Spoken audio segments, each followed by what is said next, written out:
Hola a todos, bienvenidos a una nueva edición en su canal Monitor Político, y hoy seguiremos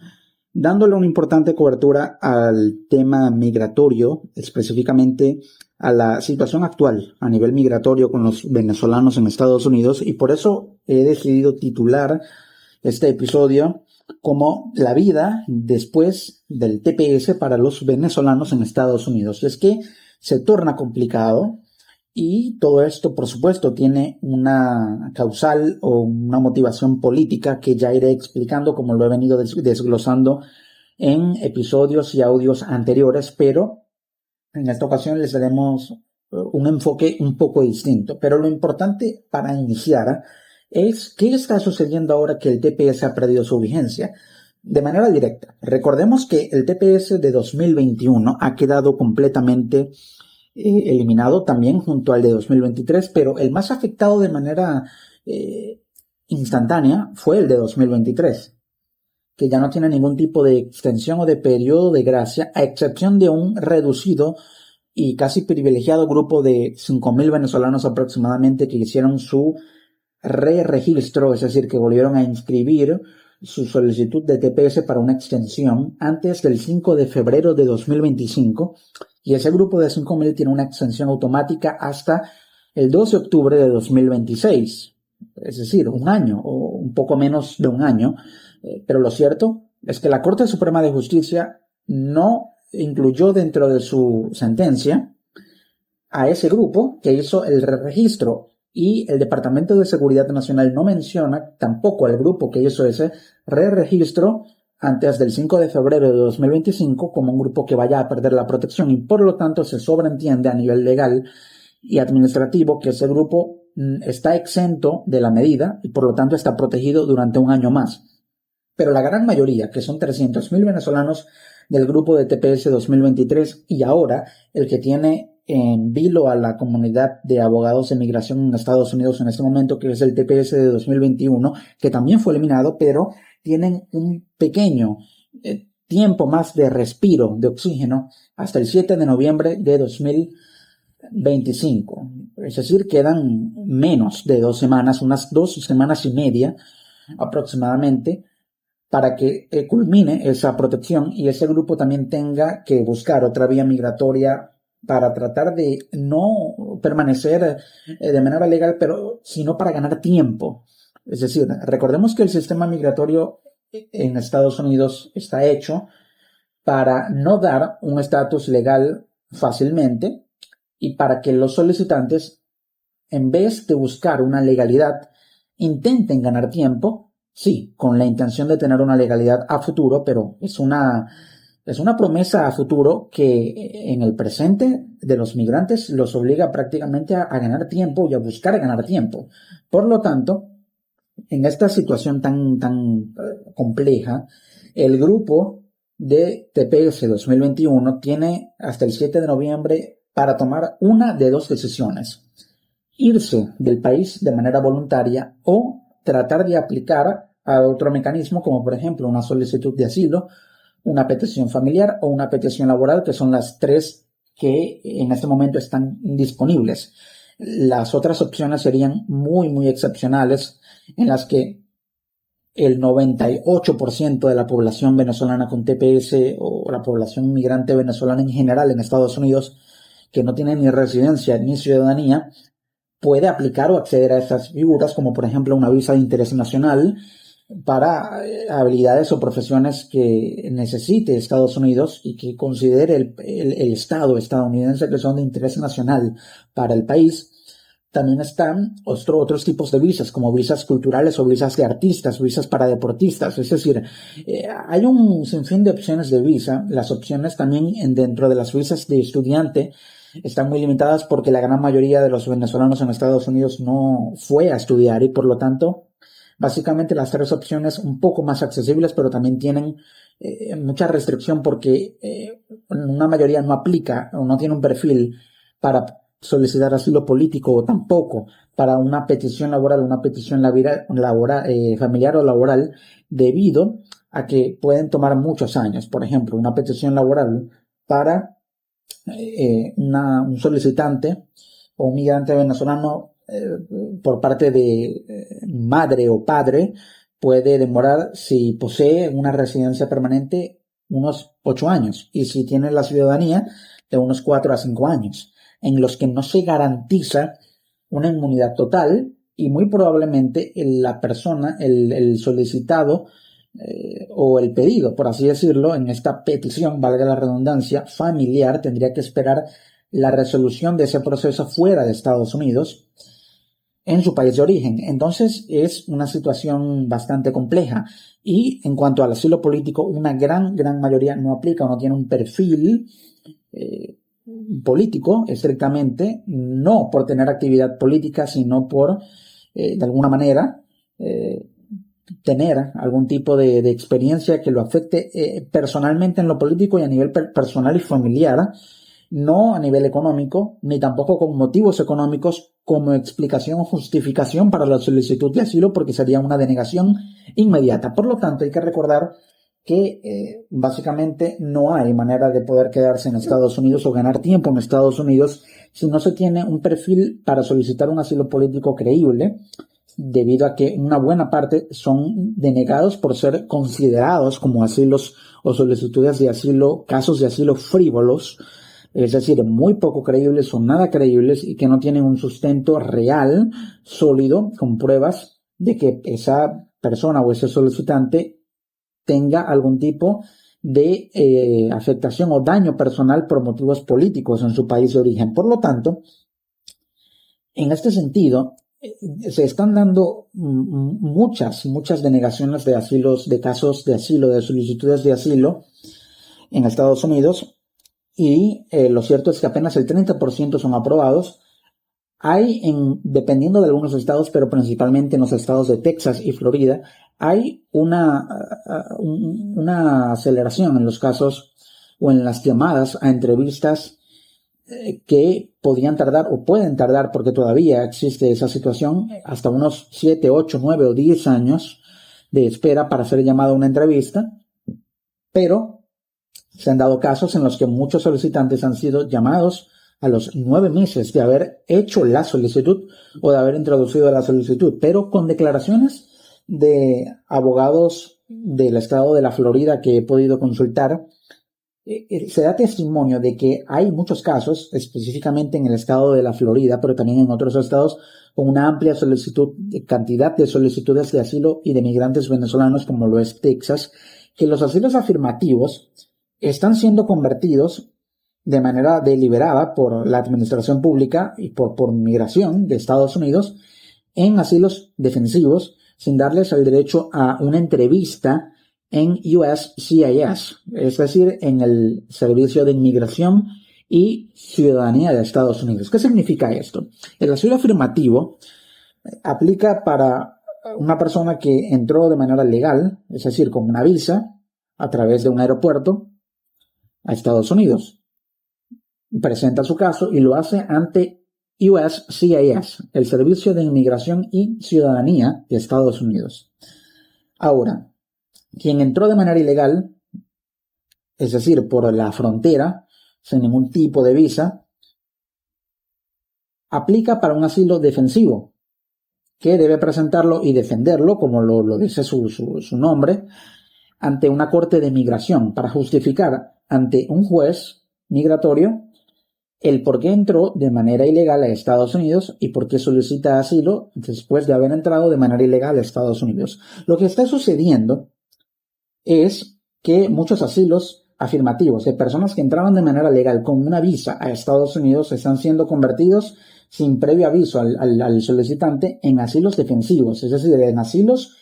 trasladados de migración de USCIS a una corte, a un juez. Y entonces es convertido en un caso como si el solicitante hubiera entrado de manera ilegal, es decir, por la frontera, cuando en realidad entró de manera legal. Y esto hace que al ser remitido a una corte de migración, entonces el proceso deviene en citaciones al solicitante. La persona debe ir en comparación ante la corte y muy probablemente, porque existe un alto riesgo y ya es prácticamente una política migratoria de Estado, no declarada, no oficializada, no escrita, no publicada, que una buena parte de los solicitantes de asilo que van a defender su caso en la Corte de Migración son detenidos al salir de la Corte por ICE, el Immigration and Customs Enforcement, es decir, la policía migratoria. No es una policía estrictamente, pero es básicamente una policía migratoria interna de Estados Unidos, diferente del CBP, que es el Customs and Border Patrol, que es la patrulla fronteriza. Es una policía migratoria, pero que custodia la frontera, mientras que ICE es la policía migratoria que se encarga de detener, procesar y deportar a migrantes a nivel interno, por supuesto. Entonces, se está dando esta situación y es muy llamativo porque básicamente demuestra que hay una política de Estado en la que hay dismissals, es decir, en la que se desestiman muchos casos de asilo, y una vez que son desestimados, ¿qué quiere decir desestimado? Que ya no se consideran importantes o relevantes como casos de asilo creíbles para la administración y por lo tanto son rechazados. Es decir, esa solicitud es rechazada, engavetada, desestimada, descartada, y el solicitante queda sin ningún tipo de solicitud, deja de ser un solicitante de asilo y pasa a estar en un estatus completamente nulo, es decir, en un limbo migratorio ilegal que lo puede llevar a ser sujeto de una orden de deportación expedita, es decir, una orden de deportación express, donde la persona recibe una notificación de que,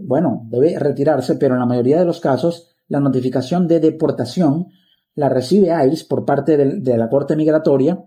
y una vez que ICE recibe la orden de deportación, está obligada a cumplirla, ubicando, localizando, deteniendo, luego procesando mientras está detenido en una cárcel migratoria del ICE y luego deportado posteriormente. Así está funcionando la dinámica. Es una política migratoria de Estado no oficializada, pero ejecutada en la práctica por parte de la administración Trump, y eso genera, por supuesto, que se esté bajando la presión migratoria interna, y lo que hace Trump básicamente es restar una carga social migratoria en la población a nivel demográfico, porque así el proyecto MAGA y el trumpismo consideran que son una carga social migratoria y económica para los Estados Unidos, restan una porción importante de esa carga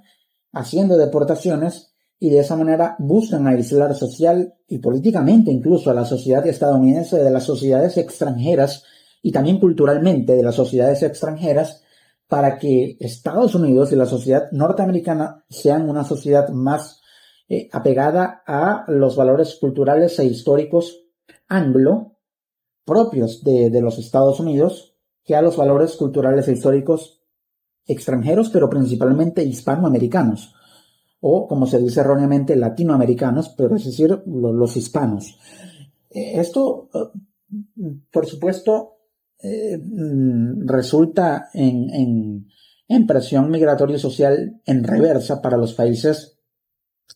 de acogida, es decir, los países que vuelven a recibir a sus nacionales que son deportados, y genera una situación en la que se da una reinserción forzosa a nivel social y económico de esas personas retornadas, deportadas a sus países de origen, y eso no representa para los mercados laborales y las economías de los países de origen de los deportados, además de Venezuela, Colombia, Ecuador, Perú, Chile, no representa una inyección de mano de obra, sino que representan un intento de reinserción en el mercado laboral, pero que muchos de ellos no son exitosos porque no logran volver a insertarse en los mercados laborales de sus países de origen, y se genera un limbo social y económico en el que ya muchos proyectos de vida de los migrantes deportados se ven truncados por esa misma deportación, y entonces comienzan a entrar en lo que es el umbral o la franja de desempleo en sus países de origen, y esto, por supuesto, alimenta el ciclo de la inestabilidad económica y social que históricamente ha vivido Hispanoamérica, América Latina, mientras que Estados Unidos comienza a aislarse más y más demográficamente, es decir, a nivel poblacional. Esta es la situación, esto es lo que está sucediendo, y esto es básicamente el día después o los días después de la eliminación del TPS, de los venezolanos en Estados Unidos. Y ahora, una vez que culmine el 7 de noviembre, que es la fecha en la que se vence el TPS de 2021, se está exacerbando y ya está ocurriendo. Lo conozco por testimonios directos, personales, pero también por testimonios que se pueden leer tanto en redes sociales como en muchos medios de comunicación estadounidenses y latinoamericanos que recogen estas declaraciones, en las que se da una situación donde se da una migración forzosa o una redirección o un redireccionamiento de la migración. Muchos venezolanos que no quieren ser deportados ni expulsados por la fuerza de Estados Unidos están decidiendo salir voluntariamente, lo que utiliza como un término que es incorrecto, pero que así lo utiliza incluso políticamente Trump, que es la autodeportación. Es decir, muchos migrantes venezolanos se están autodeportando, entre comillas, salen voluntariamente de Estados Unidos, no con rumbo a Venezuela, sino hacia España. Y esto hace que la migración se redireccione, cambie, tanto a nivel cultural como económico, se aísla demográficamente Estados Unidos y esto satura también demográficamente, en este caso España, si bien muchos también han decidido regresar a los países latinoamericanos donde estaban antes de partir o hacer la travesía muy peligrosa y aventurada hacia Estados Unidos, llámese Colombia, Perú, Ecuador, Chile. Muchos están redireccionando la migración hacia España, y esto, por supuesto, hace que haya una especie de reinterpretación de lo político y lo social en Estados Unidos de cara a las próximas elecciones, a las elecciones de medio término y también las próximas elecciones presidenciales, donde la población estadounidense, la base MAGA, muy dura y radical, le da mayor capital político a Trump, pero a la vez Donald Trump, pierde capital político porque la sociedad estadounidense, no politizada ni con el movimiento MAGA, pero tampoco con la deriva de la izquierda del Partido Demócrata, la deriva actual, porque no siempre ha sido así el Partido Demócrata, hace que esa sociedad sienta rechazo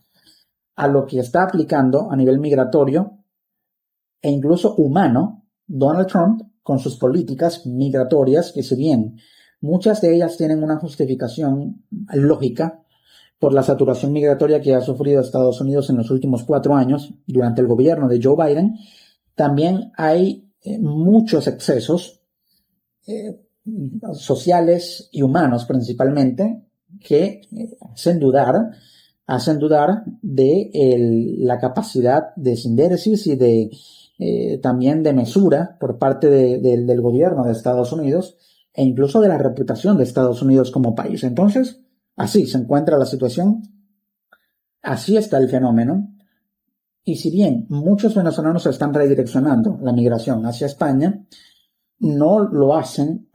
o no retornan a Venezuela porque no ven de alguna manera que haya una expectativa de cambio en el panorama político, que no tiene que ver con que les importe en realidad la dinámica política interna de Venezuela a los venezolanos que están en Estados Unidos y quieren irse para no ser deportados, sino que no ven en el actual estado de cosas y en la actual dinámica política venezolana un cambio que los pueda afectar positivamente a nivel humano, social y económico, para sentir que tienen un sistema de bienestar o un poco parecido a eso que es el bienestar, a veces muy utópico, regresando a su país, a Venezuela. Entonces así lo interpreta el venezolano común, tampoco politizado, que está en Estados Unidos y quiere salir voluntariamente para no ser deportado. Así van los días después de la eliminación del TPS, seguirá evolucionando